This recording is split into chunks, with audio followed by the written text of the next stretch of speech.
Welcome to the Cold Cut series, as I'm going to be calling it. We're pretty much going to get you to the cold hard facts and going to go over multiple objects, or not objects, I guess objectives that are going to be coming up this week. So I actually wrote a list down, and the first thing on the agenda, of course, is the Thursday night football game. Well, not Thursday night. I guess it is the Christmas game, and it is a good one. The Minnesota Vikings will be taking on the New Orleans Saints.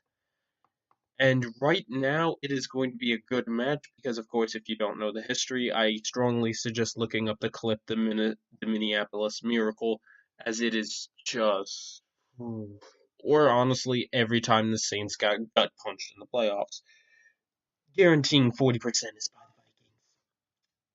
the Vikings. Just being honest. But of course, the Saints, 2 games away from the number 1 seed in the NFL, but also have to face the Vikings. They don't have the easiest of roads, but they also, I mean, Drew Brees is back, although Drew Brees rushed back from injury and looked beyond awful for 3 quarters. And the fourth quarter, he looked really good. So, again, if I'm a fantasy owner, don't start Drew Brees because I don't think he's going to be much better than any other option you have out there.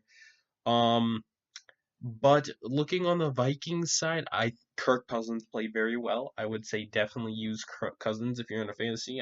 He's, as I said in the last episode, a top 10 quarterback in the league. I think he'd be number 8 or 7. I'm not gonna go crazy, but I definitely think he would be up there just because of how great of a quarterback he really is. And don't forget Dalvin Cook. I want to say he's the best running back in the league, but I have to keep him at number 2 personally. Derrick Henry. No other words. And this is kind of where I think, will the Saints defense be able to bend? Will they be able to hold Dalvin Cook? I don't know. And it comes down to, well, is the Vikings defense going to do something? They lost Anthony Barr very early in the season. I don't know if they're going to have Harrison Smith back. And of course, the offseason, they lost Everson Griffin and a couple other pieces. So if the defense steps up, I think Saints will easily lose. But again, and I think Cousins is going to play a phenomenal game. But again, if the Saints can't if their offense can't do what it did last game, and Kamara only has so much juice, so I don't really personally know um if that's gonna happen. Next is Rookie of the Year. I'm doing offensive and defensive Rookie of the Year. So offensive, I have to make this a competition, but if I have to be completely honest, it's gonna be Justin Herbert. But if you said you need 2 options, I would say honestly Justin Jefferson. Dude's just been an automatic all season. I mean, he broke Randy Moss's record. Randy Moss's rookie record. That is great hope for Viking fans. I hope he does become the next Randy Moss, but doesn't become the next Randy Moss if you know who he is. You kind of realize why. Um, but honestly, he seems like a level-headed kid. He is actually a Pro Bowler this year, so that's also very good, especially since they traded away Stephon Diggs for, I'd say, good value because he wasn't last season. He was definitely not the best receiver on the team, and I think this year you have Adam Thielen and Justin Jefferson blowing out. But Herbert is just, I don't know what to say. He's so good. I've seen his vision. He's a really good. He has great vision for a quarterback. He has a pretty good arm for a quarterback. He rarely throws interceptions, hence why the one game with the Patriots smacked them. I'm like, he looked bad, but even when he looked bad, he still threw over 200 yards. He also is on pace to break the rookie record for touchdowns if he already didn't. And he might be the steal of the draft. I know a lot of people were saying CeeDee Lamb. I mean, as I said, if Dak Prescott was there, maybe CeeDee Lamb probably would be. But at the same time, I'm thinking Justin Herbert, big steal, because the number 1 overall pick is tearing his ACL. We'll get to the number 2 pick. Then you have O lineman, and O lineman never will win Offensive Rookie of the Year. Sorry, guys. And then you get Tua, who is fine. I mean, he's had good and bad games, so I don't know about him. Defensive Rookie of the Year, a little bit easier to say since I think Chase Young was injured, and everyone's like, well, then Okuda could win, then Patrick Queen could win. And then I'm like, well, Chase Young came from Ohio State, and he's going to be a bad, bad man, and he has come back and been a bad, bad man. And he took out the #1 pick. That makes him better. So I think my predictions right now are Justin Herbert and Chase Young because Burrow's out because that horrific injury. Godspeed to him. So that's pretty much it, and then we get to the MVP race. Oh my gosh, I will go over offensive player and defensive players, so don't worry. Those will be shorter, but MVP, Mr. Rogers or Mahomes boy. I'm gonna go with Mahomes boy because the dude's bad games are good, and I mean Rogers has not played well in quite a few games, and he looks good against not great opponents, but I look at Mahomes and I'm like, well, he beat the Saints, so he's beaten some pretty good competition. He beat the Bills, good competition. And all I'm looking at, I'm like, he beat a good team, good team, good team. So, and I mean, his stats are out of this world. Like, bro, I mean, you could say the receivers, and I would definitely say, yeah, the receivers. I mean, if I had Tyreek Hill and Markel Hardman and the rest of the weapons, I absolutely. But I think he's stayed healthy this season, which is also a key piece. As for Aaron Rodgers, and I know people will always say this, and I've gotten this a lot. I'm an Aaron Rodgers hater because I love Tom Brady, and I could say the same about Aaron Rodgers lovers. They hate Tom Brady, and I don't want to get in that argument, but as I said, he can look really good. Like he is a really good quarterback. But again, I've just seen some awful performances and I've seen kind of what Russell Wilson was doing in the beginning where he's starting to force passes and I'm like, "Oh, that's more ins than I thought he would actually throw." Okay. Again, I think Mahomes is just playing insane. No disrespect to Rodgers, but honestly, I think Mahomes is going to do it to him like he did to Breeze back in 2018.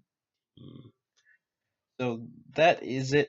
Offensive Player of the Year. Now, this is usually going to go to running back or receiver. This year, it will either go to Derrick Henry because King Henry, Dalvin Cook because I think he's played out of his mind, and receivers, maybe DeAndre Hopkins. And if we have to pick a quarterback, Kyler Murray, because the dude is just insane. But other than that, I don't think anyone else is. Now, Defensive Player of the Year is very. There's a part of me that wants to say the Patriots, JC Jackson should be up there because the dude has played out of his mind. He's been a solid corner. This is not biased, people. He got 5 picks in 5 straight games. And actually, I think he got 6 now. I think about it. He missed 2 games without an interception and then kept the streak alive for 2 more games. So honestly, I think the dude's played insane. Gilmore, mixed results, but the dude has played pretty well this season as well. He actually is in the running for Defense Player of the Year. But if you said who's it gonna be, first of all, whoever says Jalen Ramsey will, no. He's not played great. He's either played great, amazing, or bad. I'm gonna put I predicted at the beginning of the season, and it's the same. I want to say Myles Garrett is actually the best because again, Aaron Donald has vanished quite a few times on the field. Nothing against to him. He is the best defensive tackle. Myles Garrett, in my opinion, is the best defensive line. And J.J. Watt has just lost the step, and my personal opinion, didn't really want to play for the first 4 games. T.J. Watt, I would say, should be a nominee as well because he's played pretty well, but not too many people, I would say. And then we have freaking playoffs. So, playoffs. The final topic. So, this was very interesting for me to talk about because obviously there are 2 wild card spots and the NFC East division, which I'm going to talk about right now, up for grabs. And who do I think is going to win it? So first of all, my personal opinion is, I think Baltimore might be able to sneak in the playoffs. I think they'll beat out Miami. But of course, again, Miami wins the next 2 games and Baltimore wins the next 2 games. If it comes, I think the tiebreaker might even be that New England beat Baltimore, so Miami gets to go in, which again, I'm not.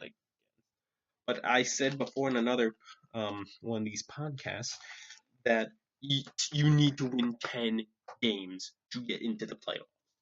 Like you just need 10 wins and you're 10 wins and you're in. And personally, I'm going to stick with that. I said I would love to see Miami in there because it wouldn't be Lamar Jackson failing in a playoff game again, because I just believe he is going through what Peyton Manning had to go through, where he could just couldn't win in the playoffs. Like he was probably one of the best regular season quarterbacks, but he couldn't win in the playoffs. I'm gonna say for the last spot, it's if the Raiders go in, someone can have my soul. I don't think the Raiders are going to go in. If Miami beats them, they're eliminated. But if Miami loses, they have to pray the New Jersey Giants will beat the Baltimore Ravens. And if it's Colt McCoy, you're done. Get out. And if it's Freddie Kitchens at the play calling, you're screwed. NFC East. They all have a shot still. Except, and I hate the fact that the Cowboys have a shot. Gosh, the Cowboys do. But here's the thing. And I think the Patriots are better than the Cowboys, but forget that. We need to hurry up a little bit because I don't want to put this in 2 parts again. Trying to minimize videos a little bit. Or not videos.